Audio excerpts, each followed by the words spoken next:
let's move on and talk about sugar. Everybody in here know what I'm talking about when I say sugar, right? Yes.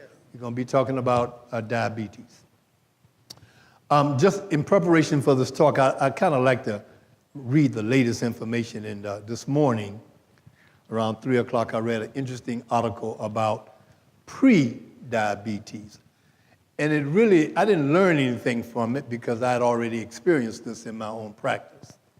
But we're beginning to find out that there is a lot of pre-diabetes that you may get.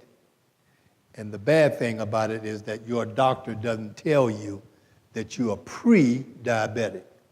Now, when you are pre-diabetic, that means you are in a place where the diabetes can get worse if you continue the lifestyle that you are doing, or if you take the doctor's advice, lose weight, eat properly, don't smoke, you can make the number go in the opposite direction. Okay? The pre-diabetes lab value is called the A1C. If you're a diabetic, you already know what the A1C is. When you're pre-diabetic, your A1C is 6. Okay? The number is from 6 to 6.5. You're pre-diabetic. If it goes over 6.5, then you're diabetic. But if you are 6, that means that you are at that place. I like to refer to it as the grace period. You know, like the grace period in insurance. You know, if you don't pay the premium when it's due, you got 30 days before the premium is gone, before the insurance is going to go bad. So I like to refer to the grace period. I take pre-diabetes seriously, so I really sit down and I talk to my patients and I tell them what they need to do. Now, I'm kind of surprised that many of them can't do it, even if I tell them. They are not willing to make the change, or sometimes they just don't believe that it's going to happen. Okay? I find that more women seem to be more, at least in my experience, more women seem to take this pre-diabetes thing more seriously than men. So, if you get the diagnosis of pre-diabetes, the doctor should tell you that number 1, you should go back to your ideal weight. Number 2, you should eat better. You should eat more fruits and vegetables. Eat a healthy diet. Number 3, you need to start exercising on a regular basis. Regular means more than 2 days a week, most days of the week. So if you exercise most days of the week, you're going to be doing it at least how many times?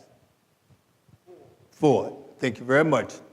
You're going to be getting out there, doing something for 30 minutes most days of the week.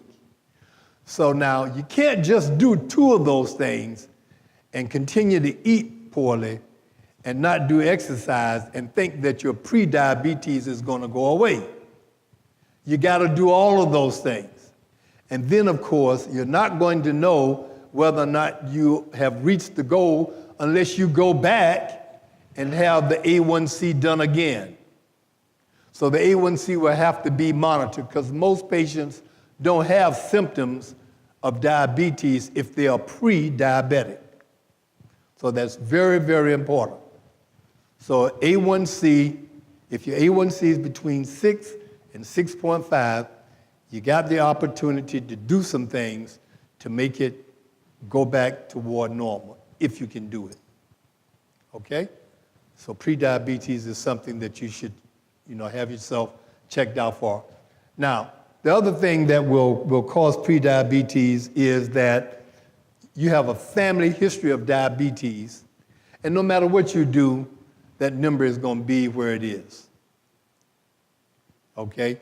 That's the genetic component of diabetes that oftentimes we have no control over. So if that's the case, if you're already doing all of the things that I just mentioned and you still get to pre-diabetes level, I'm probably going to suggest to you that we start treating you to help slow down the metabolic problem so that as you get older, you won't have any problems. We can do that. We have wonderful medications. Now, here's a caveat I want to make you all aware of. You always see on these commercials that they are introducing these new medications, and these new medications, they work wonders. There's just one problem. Your insurance company ain't gonna pay for that. How many of you have noticed that at the beginning of the year, if you switch insurance, you gotta go to the doctor because now your new insurance is making you switch all of your medications. How many of you have already experienced that? You're gonna experience that every year because what happens is that the insurance company will cut a deal with the pharmaceutical company to give you that particular drug, even though that particular drug may not be the best drug for you. But the insurance company really doesn't care about that. It cares about its bottom line. All right? So don't get upset with the doctor. It's the insurance company that's making you switch. Now, and most of the time, they make you switch to generic medications. There's nothing wrong with generic medications, by the way. All right? But I do have a problem using a medication that I used 20 years ago, as opposed to something that's out now that works much better, has less side effects, and et cetera. The other thing that I want to remind you is that if the doctor tells you you need to be on insulin, please go on insulin. If the doctor says, look, it's time for you to be on the needle, please go on the needle. Because when you don't go on the needle and your blood sugar remains out of control, you're going to have a heart attack, you're going to have a stroke, you're going to go blind, you're going to have peripheral neuropathy in your feet. And Leroy and Johnson is going to be upset because that ain't going to work right. Okay? So I'm just being honest and upfront with you. Now here's the bottom line for me. If you come to me and I make the diagnosis of diabetes, I am going to send you to class. You got to go to class. Because there's no way that I can tell you all of the information that you're going to need to know about your sugar. As the pastor will tell you, you should go to the class, take your wife. The class is 8 hours. I can't tell you in an office visit of 10 minutes what they're going to tell you in 8 hours. And then what you learn, you should put it into practice. Because I don't care how much diabetic medicine they give you. If you don't eat correctly, you're never going to have your sugar under control. And having it under control is important. So if you unfortunately get diagnosed with having diabetes, you can live with diabetes, but you got to do the right thing. You got to take care of your body, and you got to be familiar with the disease. And so that's why I recommend that all my diabetic patients go to diabetic class. And guess what? The insurance company pay for it. You know why? Because when they look at people who've been to the class, those people have heart attacks and strokes, which they have to spend hundreds of thousands of dollars for when you're in the hospital.